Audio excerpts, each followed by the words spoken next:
Hello दोस्तों, आपका स्वागत है हमारे YouTube channel smile with education. देखिए हम बच्चों चैप्टर 2 लेकर आ चुके हैं इकोनॉमिक्स का। ठीक है, उसके MCQs कराने वाले हैं, थोड़ा ध्यान से देखिएगा, आंसर देते जाइएगा। फर्स्ट क्वेश्चन है हमारा, अर्थव्यवस्था को कितने क्षेत्रों में बांटा गया है? बताइए बच्चों, अर्थव्यवस्था को कितने क्षेत्रों में बांटा गया है? 3 क्षेत्रों में, प्राथमिक क्षेत्रक, द्वितीयक क्षेत्रक और तृतीयक क्षेत्रक। नेक्स्ट क्वेश्चन है हमारा, प्राथमिक क्षेत्रक में कौन सी गतिविधियां आती हैं? कौन सी गतिविधियां आती है? ऑप्शन देखिए बेटा, A, B, C, D में से ए ऑप्शन में है कृषि, मछली पकड़ना, खनन, बी में है उद्योग, बैंकिंग, व्यापार, सी में है परिवेश, शिक्षा, स्वास्थ्य और डी में है निर्माण, संचार, वित्त। तो प्राथमिक क्षेत्र में आएगा ऑप्शन ए, कृषि, मछली पकड़ना, खनन, यानी प्रकृति से संबंधित जो भी काम है वो तो प्राकृतिक क्षेत्र में। नेक्स्ट है द्वितीय क्षेत्र से क्या तात्पर्य है? क्या सेवा प्रदान करने वाला क्षेत्र है ये, या कच्चे माल को तैयार माल में बदलने वाला क्षेत्र है, या कृषि आधारित है, या व्यापार से संबंधित क्षेत्र है? तो यहाँ पर मानेंगे हम ऑप्शन बी, क्योंकि द्वितीय क्षेत्रक में कच्चे माल से तैयार माल किया जाता है, तो इसी प्रक्रिया को हम आगे के चैप्टरों में निर्माण कहते हैं। तृतीय क्षेत्र को और क्या कहा जाता है? तृतीय क्षेत्र को बेटा सेवा क्षेत्र भी कहा जाता है, जैसे इसमें बैंक है, डॉक्टर है, ये सब सेवा क्षेत्र में आता है। कौन सी गतिविधि प्राथमिक क्षेत्र से संबंधित है? गेहूं की खेती करना, कपड़े बनाना, बैंकिंग सेवा या सड़क निर्माण? तो बेटा प्राथमिक क्षेत्र में क्या बताया था मैंने? जो कच्चा माल तैयार करते हैं वो प्राथमिक क्षेत्र में आता है, या कच्चा माल जहां से हम प्राप्त करते हैं। तो ऑप्शन कौन सा होगा? ए, गेहूं की खेती प्राथमिक क्षेत्र में आएगा। नेक्स्ट, उद्योग किस क्षेत्र से संबंधित है? प्राथमिक से, द्वितीयक से, तृतीयक से, सार्वजनिक से? सोचकर बताइए। प्राथमिक तो कौन सा होगा? खेती वगैरह करना, तो कौन सा आएगा उद्योग? द्वितीय क्षेत्र, सॉरी यहाँ से ले लेते हैं, द्वितीय क्षेत्र। किसमें आएगा बेटा? द्वितीय क्षेत्र में। कोई दिक्कत? सरल है, इसलिए मैं आगे जल्दी बढ़ रहा हूँ। शिक्षा, चिकित्सा और बैंकिंग किस क्षेत्र से जुड़ी है? शिक्षा, चिकित्सा और बैंकिंग प्राथमिक से, द्वितीयक से, तृतीयक से, ग्रामीण से? तो इसका ऑप्शन होगा बेटा तृतीय क्षेत्र, जिसे हम सेवा क्षेत्र भी कहते हैं, सेवा देने का काम करता है। नेक्स्ट है बेटा, कृषि आधारित उद्योग जैसे कपड़ा मिलें किस क्षेत्र में आती है? कृषि आधारित उद्योग जैसे कपड़ा मिलें किस क्षेत्र में आती है? प्राथमिक में, द्वितीयक में, तृतीयक में या मिश्रित में? तो कच्चा माल क्या है इसमें? कृषि, उससे बनने वाली चीजें क्या? उद्योग में कपड़ा, तो ये कौन सी में आएगी? द्वितीयक में। ओके बच्चों। नेक्स्ट 9वां, रोजगार के अनुसार अर्थव्यवस्था को किन क्षेत्रों में बांटा गया है? रोजगार के अनुसार अर्थव्यवस्था को किन क्षेत्रों में बांटा गया है? संगठित, असंगठित क्षेत्र में, प्राथमिक, द्वितीयक में, ग्रामीण, शहरी में, सार्वजनिक और निजी में? सोचने पर तो आप कंफ्यूज हो जाएंगे इसमें, लेकिन हमारी इकोनॉमिक्स कहती है कि इनको 2 क्षेत्रों में बांटा गया है, संगठित और असंगठित क्षेत्रों में। संगठित, असंगठित क्षेत्रों में। नेक्स्ट, संगठित क्षेत्र में कार्यरत लोगों को निश्चित वेतन सुविधा मिलती है, कोई सुरक्षा नहीं मिलती, या अस्थायी काम मिलता है, या ठेका प्रणाली होती है? बताइए। तो संगठित में बेटा निश्चित वेतन होता है और सुविधा भी मिलती है, इसलिए ऑप्शन ए। ठीक है। नेक्स्ट, असंगठित क्षेत्र की विशेषता है नियमित वेतन मिलता है क्या असंगठित क्षेत्र में? या कार्य सुरक्षा का अभाव रहता है, पेंशन सुविधा मिलती है, छुट्टी की व्यवस्था होती है?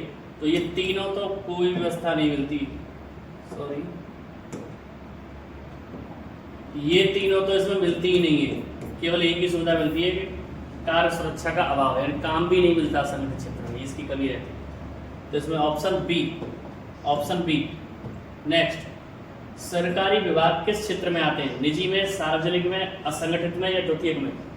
सरकारी विभाग किस में आते हैं बेटा? समझ गए होंगे आप, बिल्कुल सही, सार्वजनिक क्षेत्र में। इसमें आते हैं सार्वजनिक क्षेत्र में। नेक्स्ट है, निजी क्षेत्र का संचालन कौन करता है? सरकार, निजी व्यक्ति या समूह, पंचायत, या फिर करता है नगर निगम? आप सब जानते हैं निजी व्यक्ति या व्यक्तियों का समूह काम करता है, इसमें ऑप्शन बी। भारत में अधिकतर लोग किस क्षेत्र में कार्यरत हैं? द्वितीयक, तृतीयक, प्राथमिक या सार्वजनिक? भारत की बात करना है बेटा पर्टिकुलर, तो भारत को हमेशा क्या कहा गया है? कृषि प्रधान देश। ठीक है, इसलिए सारे लोग किस में लगे हुए हैं? प्राथमिक क्षेत्र में। अधिकतर लोग। हाँ, विकास में बदलाव तो हो रहा है। बेरोजगारी का सबसे बड़ा कारण कौन सा है? शिक्षा है, व्यापार है या औद्योगिकरण है? जिस ऑप्शन को मैंने छोड़ दिया वही है, यानी जनसंख्या वृद्धि। जनसंख्या वृद्धि होती जा रही है तो उसके कारण यही है कि भाई जनसंख्या बढ़ेगी और सामान बढ़ नहीं रहा है, संसाधन बढ़ नहीं रहे, उसका परिणाम तो भुगतना ही पड़ेगा हमें। छिपी हुई बेरोजगारी सबसे अधिक कहाँ पाई जाती है? कृषि क्षेत्र में, उद्योगों में, शिक्षा में, सेवाओं में। बेटा कृषि क्षेत्र में, ऑप्शन ए। इसी को प्रच्छन्न बेरोजगारी भी कहते हैं। प्रच्छन्न बेरोजगारी, इसका दूसरा नाम है प्रच्छन्न बेरोजगारी, ध्यान रखिएगा। नेक्स्ट है, जब अधिक लोग किसी काम में लगे हैं वो और जितने की आवश्यकता है उससे क्या कहते हैं? यानी जब अधिक लोग किसी काम में लगे हों, जितने की आवश्यकता है उससे ज़्यादा की, तो वो क्या कहलाता है? मौसमी बेरोजगारी, छिपी हुई बेरोजगारी, खुली बेरोजगारी या स्थायी बेरोजगारी?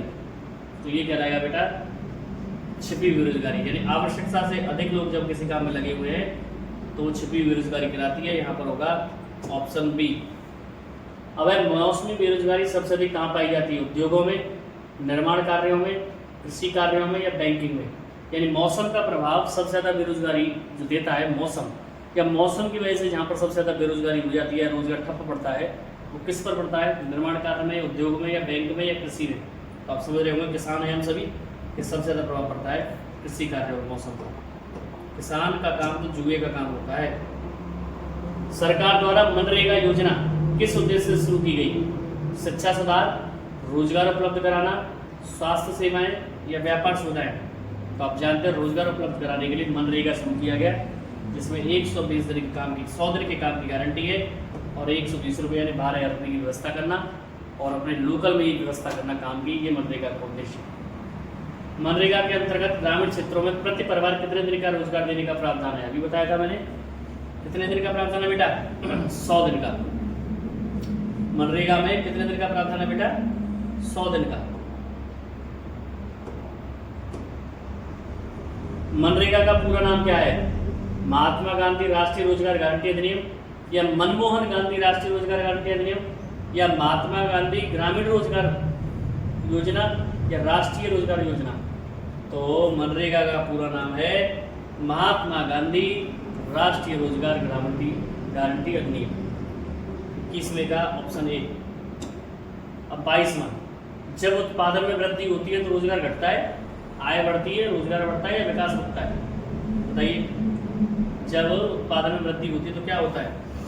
तो आप खुद सोचिए कि रोजगार तो बढ़ने से रहा, आय घटने से रही, विकास रुकने से रहा, केवल क्या बढ़ेगा? रोजगार बढ़ता है। तो ऑप्शन सी। संगठित क्षेत्र में काम करने वाले कर्मचारियों को कौन सी सुविधा मिलती है? बोनस मिलता है क्या? पेंशन मिलती है क्या? छुट्टियां मिलती है क्या? बिल्कुल, तीनों चीजें मिलती हैं, इसलिए ऑप्शन इसमें डी सही है। उपरोक्त सभी ये तीनों चीजें मिलती हैं। बोनस भी मिलता है, पेंशन भी मिलती है, पीएफ कटता है उनका, छुट्टियां भी मिलती है, यानी इसे बोल सकते हैं सवेतन छुट्टी। छुट्टी मिल रही है उसका कोई पैसा नहीं कटता। लेकिन असंगठित क्षेत्र में इसका बिल्कुल उल्टा है, संगठित में ऐसा नहीं है। सार्वजनिक क्षेत्र का उद्देश्य क्या है? लाभ कमाना, जन कल्याण, निजी लाभ या व्यापार? यानी सरकारी क्षेत्र से कोई भी योजना आती है उसका उद्देश्य क्या है? बेटा उसका एक ही उद्देश्य है, जन कल्याण, कि लोगों का भला होना चाहिए किसी भी रूप में।